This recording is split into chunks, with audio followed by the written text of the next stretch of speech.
Reka tubasuhuze kandi tubifurize kugira ibihe byiza mwe muduteze amatwi kuri Mazo TV. Iyi ni Mazo TV rero tugarutse muri updates ziba zigezweho muri aya masaha. Mubizi ko rwose twibanda mu burasirazuba bwa Repubulika Iharanira Demokarasi ya Kongo. N'urugamba rukomeje guhanganisha umutwe wa M23 ndetse n'igisirikare cya leta ya Kongo n'imitwe bafatanya yitwaje intwaro ya FDLR ndetse na Wazalendo, tutibagiwe n'igisirikare cya leta y'u Burundi kibatera ingabo mu bitugu. Ati bimeze bite rero bataramu? Rero bakunze Mazo TV hanga tugiye kuba tugaruka ku ngingo zigiye zitandukanye ku biri kuvugwa mu binyamakuru ndetse no kuri ligne de front, ngo ndi kuri front line. Turabwira ngo ese intare za Sarambwe zigeze ubu ngubu za advancinga, ese ubu ngubu ku kijyanye na couvre-feu zikomeje kubera hano muri ibi bice M23 yaba yarigaruriye bimeze bite? Reka rero tubabwire kuri zimwe mu ngingo z'ingenzi turaza kwibandaho muri aya makuru yacu. Tubabwira ko rwose igisirikare cy'u Burundi cyatumije abasirikare bakuru babo bari mu mujyi wa Uvira rwose muri Sud Kivu. Rero nyuma yuko aba basirikare b'abarundi rwose bamaze kuba bava hano muri ibi bice bya Uvira, turaza kuba tubabwira ngo nanone ese nyuma yuko bavuyemo ni ibihe byabaye nyuma yo kugera iwabo Igitega mu Bujumbura. Turaza kubabwira ibyavugiwe mu nama y'aba basirikare bakuru b'u Burundi. Nyuma yaho turaza nanone kugaruka rwose ku mwuzure cyangwa se ku mpanuka yabaye muhariya Kinshasa ubwo imvura nyinshi yabaga cyangwa se yagwaga igahitana ubuzima bw'abaturage benshi bagiye batandukanye. Turaza kubabwira ko kandi hano muri Repubulika y'u Burundi ubwo ni kwa General Neva tukunda kwita mu gahugu kenyageze. Turaza kubabwira ko rwose umupadiri yaje kuba yafungwa kubera kuvuga ku matora ari kubera hano muri Repubulika y'u Burundi. Turaza kubabwira ko kandi polisi yatangiye guhohotera impunzi z'abanyekongo hariya rwose mu gihugu cy'u Burundi. None ntabwo turaza kuba twibanda kuri ibyo gusa, hari amakuru avuga ko abayobozi bashya bo mu ntara ya Sud Kivu barahiriye inshingano zabo nk'uko twagiye tubigaruka mu biganiro byacu byagiye bitambuka. Twababwiye ko rwose Sud Kivu ubwo Rwihimba yakurwaga ku nshingano zo kuba gavana wa Sud Kivu akaza gukurira iterambere hano mu bice M23 yabiyobora. Mwenyewe rwose gavana musha rwose Busu bwa Bwangwi Mchombo Patrick yarahiriye inshingano rwose nshaze hano muri uyu mujyi wa Goma, niho uwo muhango waje kuba ubera.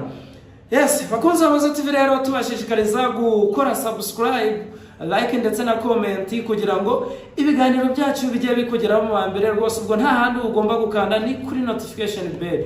Rero bakunze Mazo TV ndagira ngo mbabwire nanone wowe ukigera kuri uyu muyoboro wacu bwa mbere, si ngombwa ngo ujye wumva ibiganiro byacu ari uko uvuye gusacinga muri YouTube channel YouTube application yawe, ahubwo wowe kanda subscribe ukane no kuri notification bell.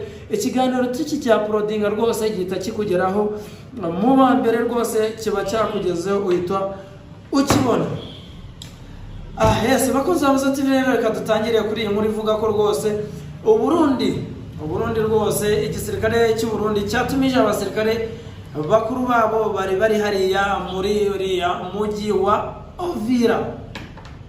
Rero igisirikare cy'u Burundi cyatumije abasirikare bakuru b'iki gisirikare bari ku rugamba mu gihugu cya Repubulika Iharanira Demokarasi ya Kongo. Hatumijwe abasirikare bakuru ndetse n'abasirikare bandi bashinzwe ubutasi muri izo ngabo zagiye kurwana muri iki gihugu cya Repubulika Iharanira Demokarasi ya Kongo. Amakuru rero dukesha umunyamakuru wacu uri hariya rwose avuga ko etat-major w'igisirikare cy'u Burundi yatumije abasirikare bakuru bayobora ingabo z'abarundi ziri muri centre ya Uvira. izi rero ziri muri Mikenke ndetse n'iziri muri teritwari ya Fizi mu ntara rwose ya Tanganyika. Rero umunyamakuru wacu yadutangarije ko kandi hatumijwe n'abasirikare bakuru bakora ubutasi muri utu duce bakomotse mu Burundi. Rero iyi nkuru rero dukesha uyu munyamakuru wacu ivuga ko itumizwa ry'aba basirikare ryatewe n'inama yateguwe na chef etat major w'igihugu cy'u Burundi, aho iyi nama yitabirwa rwose n'umuyobozi ushinzwe ibikorwa bya gisirikare muri ambasade y'Ububiligi i Kinshasa ndetse n'ushinzwe ibikorwa bya gisirikare muri ambasade ya Afurika y'Epfo, kandi ikaba iranitabirwa na General Masunzu Pacifique. Kunza Mazo TV murumva ko ibintu hano Ovira bitangiye gufata umurongo, ubwo n'abantuze rwose n'abasirikare batangiye kuba rwose ba deployinga bava muri ibi bice. Birumvikana ko ahangaha bashobora kuba bagiye kurekura rwose aka gace baba baremye intare za Salama. Rero umunyamakuru wacu rwose n'ibinyamakuru bigiye bitandukanye bivuga ko biri bwigirwe muri inama harimo ikibazo cy'abasirikare b'u Burundi bafashwe n'umutwe wa M23, kandi ko bari bwigiremo rwose ibyerekeranye n'uburyo ingabo z'u Burundi na Wazalendo babona ibikoresho bya gisirikare cyane cyane ibyatanzwe na Afurika y'Epfo, hamwe rero no kurebera hamwe uburyo intwaro zakoreshwaga n'ingabo zari muri Kivu y'Amajyaruguru za SADC zari mu butumwa bwa SAMIDRC zazavanwa muri Tanzania zikajya gufashwa cyase kwifashishwa n'izo ngabo gukomeza guhangana n'umutwe wa M23. Kunza Mazo TV murumva ko nanone nubwo izi ngabo tubona ko ziri ku deployinga ziva muri ibi bice zaba zarigaruriye, murabona ko nabo ubwabo batari kuva kwizima rwose ngo bavuga ati turarekuye, ariko nkuko twagiye tubivuga mu biganiro byacu byagiye bitambuka, ese turibaza ngo nk'aba basirikare cyangwa se izi ngabo zo muri ibi bindi bihugu barwanira iki? Ko barwanira nuko barwana n'umunyekongo urwanira uburenganzira bwe mu gihugu cye, ese barwanira iki? Kuki bakomeje kwibasira abanyekongo bavuga ururimi rw'ikinyarwanda, by'umwihariko abo mu bwoko bw'abatutsi?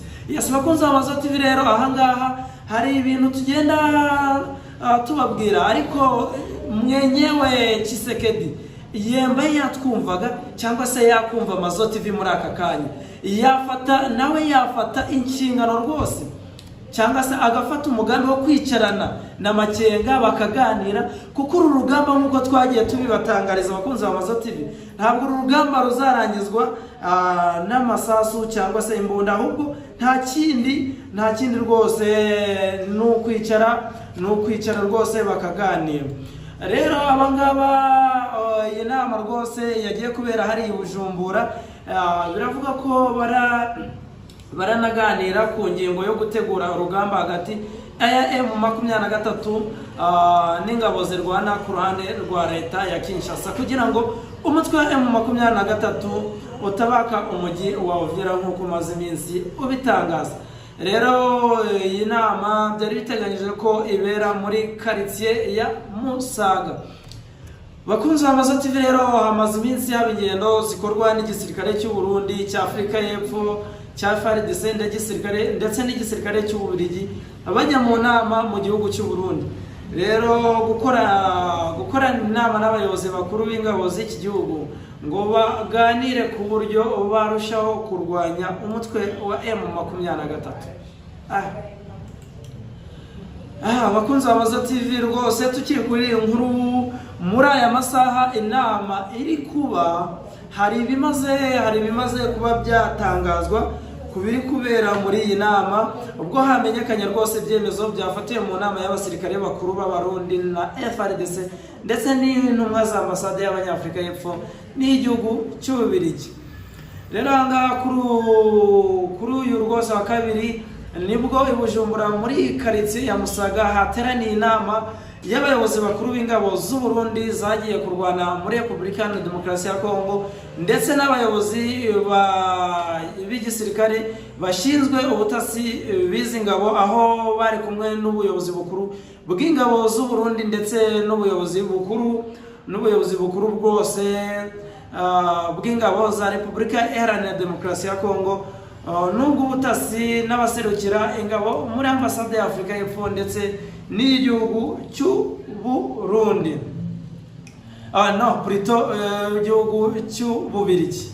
Ibyemezo rero bafashe harimo ko bagomba kongera imbaraga mu iperereza, rwose hongerwamo abagore benshi maze bakoherezwa mu bice byose bigenzurwa n'umutwe wa M23, cyane cyane hagakoreshwa bo mu bwoko bw'abanyamurenge. Rero guhemba neza ingabo hari hashize iminsi Wazalendo, ingabo z'Abarundi ndetse n'iza FARDC zinuba ko zidahembwa neza. Bazuye ko rero bagiye kubisuzuma bikaba byanozwa bikashirwa ku murongo. Rero kuvugurura imikoranire y'ingabo na Wazalendo, kuko byakunze kugaragara kenshi ko Wazalendo idakorana neza n'ingabo z'Abarundi, aho banzuye ko rwose bagiye kwivugurura banashimira Wazalendo. Banzuye ko kandi bagiye gushakisha ingabo za FARDC na polisi ya Kongo bari mu bice bya Bukavu na Goma, bakabasaba rwose kwihuza na M23 kugira ngo rero umunsi FARDC yabateye bazabashe guhangana nabo. Inama yasubitswe bavuga ko ingingo yo gutegura intambara no kwakira ibikoresho biva mu ngabo zari zagiye muri SADC, iyo ngingo bazayigarukaho kuwa 25 ukwezi kwa gatandatu, ubwo biteganyijwe ko hari indi nama izaba.